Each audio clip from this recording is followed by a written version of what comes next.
it's great to meet up with you for another Mozart Snapshot. Thanks, it's great to see you, as always. So what's the plan for today? Today we are going to Svetler's, a traditional Salzburg Wirtshaus, where we will be served Mozart's favorite dish. That sounds like fun. So what was Mozart's favorite dish? Well, you'll find out. Okay, what exactly is a Wirtshaus? A Wirtshaus is an Austrian-style inn or tavern. And it comes from the word Wirt, which means landlord, and Haus, which means house. So literally, it is the landlord's house.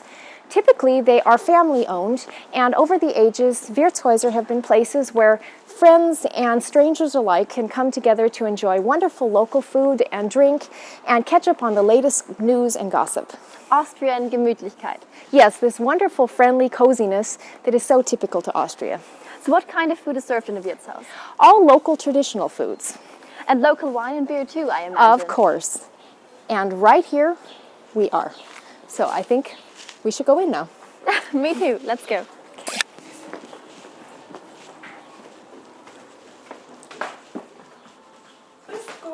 Grüß Gott und vielen Dank, dass ihr uns Mozarts Lieblingsessen serviert. Sehr gerne. Bitte folgen Sie mir. Danke.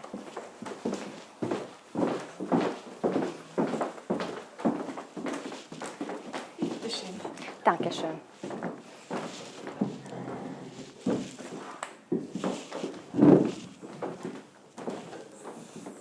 Was darf ich Ihnen zu trinken bringen? 2 Bier bitte.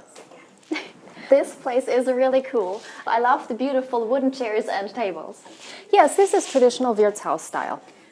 How long has this place been around? This house was actually built in 1516, and it's been a Wirtshaus steadily since 1863. Wow, and Katie, if I think about Wirtshaus, the word Stammtisch comes into my mind. But what is a Stammtisch? Well, this large table back here is an example of a Stammtisch, and that was really a tisch for regulars, so a table for people who always come here, so that when they came, they would never have to worry about having a place to sit. That's cool. Yes. And in the old days, they even would often have playing cards on the tables, so people could sit there for hours and hours and play cards while they drank their beer. I think our beer is coming. Ooh, wonderful. Thank you. Bitte sehr. Thank you. Und Mozarts Lieblingsessen serviere ich Ihnen auch sofort. Vielen Dank. So Prost, Katie. Prost. This tastes really good. A Kaiser Karl im Untersberg. Yes, do you know the story about Kaiser Karl? No, I don't. Tell me. Well, Kaiser Karl, this is Charlemagne in English. According to this tale, he never actually died, but rather he lives inside the Untersberg mountain.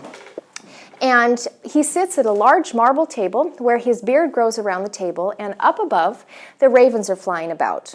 Every 100 years, he sends a messenger up to check whether the ravens are still flying. They are, and so he goes back to sleep. What happens if the ravens stop flying? Well, then he wakes up and leaves the mountain. What a great tale. It is. Ooh. So, die Leberknödel mit Sauerkraut. Das schaut aber wunderbar aus. Jawohl. Mahlzeit. Dankeschön. Dankeschön. Wow, that looks so geschmackig. Yes, this is Mozart's favorite dish, Leberknödel mit Sauerkraut. Tell me exactly what we're eating. We are eating a Leberknödel, which is this, a liver dumpling. And in Austria, Leberknödel are either served with sauerkraut, like we're having today, or also often in a soup called Leberknödelsuppe. So what's inside of a Leberknödel? Leberknödel are made with liver that comes from beef and pork. It is ground up in a meat grinder and combined with bread and milk and butter and onions, eggs, and parsley and other spices like nutmeg or marjoram. Is it cooked or fried?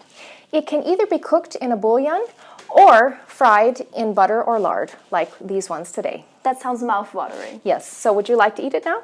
I'd love to. Okay, me too.